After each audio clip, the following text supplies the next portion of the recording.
Алиса жай өмірмен өмір сүрді. Құрбыларымен ойнады. Күнделік ашты, мектепте оқыды. Оның ата-анасы жай ғана жұмыскер болды. Керемет әке мен ана. Сосын ол пайда болды. Алиса бірінші рет оны саябақтан көрдім деді. Ол құрбысымен әткеншекте ойнап тұрғанда байқап қалды. Ол алысырақ тұрды.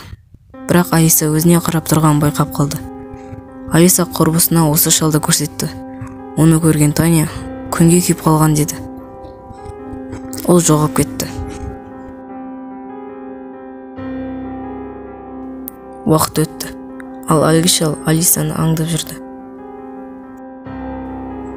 Әр пайда болған сайын ол жақындай берді. Бұл Алисаны одан сайын қорқытты. Сосын шал оны барлық жерде аңдай бастады. Достары оны көрмеді, ата-анасы да. Және Алисаны қорқынышты фильмдер көріп алған дейді. Бірақ ол мектепте де пайда бола бастады. Ол соңғы партада отырып, Алисаға қарап отырды. Бұл Алисаны қорқытты. Алиса тынығып ала алмады. Алиса метрода отырғанда да ол шал қалмады. Және күн сайын жақындай берді. Бір апта бұрын ол төбеде отырды. Оның сақалы, түрі, қорқынышты көзі оған тоқтаусыз қарап отырды. Алиса есінен ауысты деп ойлады. Ол дұрыс ұйықтамады, әлсіреп кетті және қорқынышы күшейе берді. Ата-анасы қызымен бірдеме дұрыс емес екенін түсініп, ауруханаға кетті. Сол қорқынышты түнде әдеттегідей ұйықтауға жатты. Ата-анасы оған қайырлы түн тілеп есікті жапты.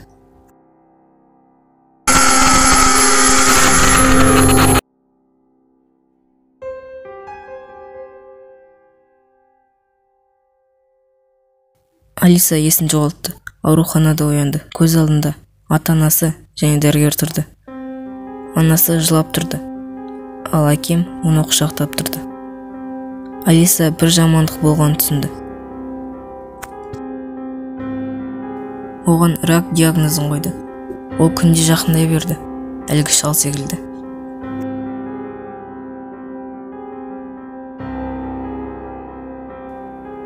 Олар емделуді бастады.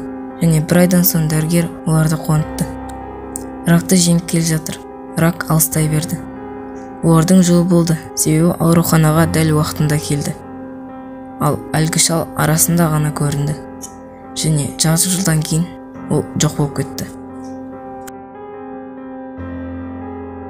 Достар, мың тіркелушіге аз қалды. Сондықтан қолдап жіберулеріңізді сұраймын.